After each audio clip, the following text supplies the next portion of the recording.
और वो कभी ऐसा इल्यूजन नहीं बनाती जिसमें उसके दुश्मन को कोई नुकसान न हो। वो पीछे मुड़कर सोचने लगा। पुलिस ऑफिसर्स से लड़ते वक्त जो दर्द उसने महसूस किया था, जो इम्पैक्ट था, वो किसी इल्यूजन जैसा नहीं लगा। और तभी सारी बातों को जोड़कर वो एक ही नतीजे पर पहुंचा। ये जगह रियल है। सीन कट होता है। अब वो प्रेसिडेंट के सेफ हाउस में था। टेबल पर खाने का शानदार अरेंजमेंट लगा हुआ था, हर तरह का खाना। लेकिन चौक रेयूजियम के लिए ये सब सेकेंडरी था। खाने में हाथ डालने से पहले उसने साफ साफ जानना चाहा कि वो कहाँ है। प्रेसिडेंट ने बताया कि ये एक सीक्रेट बेस है, ऐसी मीटिंग्स के लिए बनाया गया एक स्पेशल प्लेस। उन्होंने मुस्कुराते हुए कहा कि उनका एंशिएंट गेस्ट आराम से एंजॉय करे। सारा खाना करंट एरा के टेस्ट और ट्रेडिशंस के हिसाब से तैयार किया गया है। चौकुआम खाने की तरफ देखता है, फिर प्रेसिडेंट की तरफ। और पहली बार उसकी आंखों में लड़ाई नहीं थी, सिर्फ सवाल थे।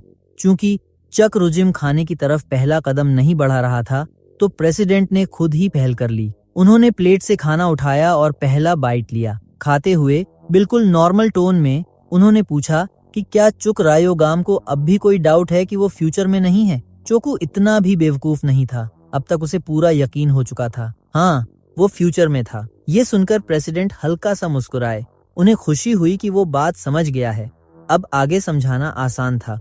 उन्होंने कहा कि इतने लंबे टाइम तक फ्रीज रहने के बाद भी उसका मूव कर पाना सिर्फ और सिर्फ मॉडर्न मेडिकल टेक्नोलॉजी की वजह से संभव हो पाया है। उसके टाइम में ये सब नामुमकिन था। चक रेयू को अपनी मौत से पहले का वक्त याद आने लगा। उसके शरीर में जहर पहले ही फैल चुका था। ऊपर से उसके आर्च नेमेसिस ने उसे बुरी तरह पियर्स किया था। अगर वो आज यहाँ जिंदा है और अकेला है, तो इसका मतलब साफ था, उसके सारे दुश्मन पहले ही गिर चुके थे। प्रेसिडेंट बोलते ही जा रहे थे। उन्होंने कहा कि वो नहीं जानते कि चुकुइम उनकी शर्तें मानेगा या नहीं, लेकिन फिर भी वो उसे सपोर्ट ऑफर करना चाहते हैं, इस नई जगह में एडजस्ट करने के लिए, इस नए टाइम में जीने के लिए।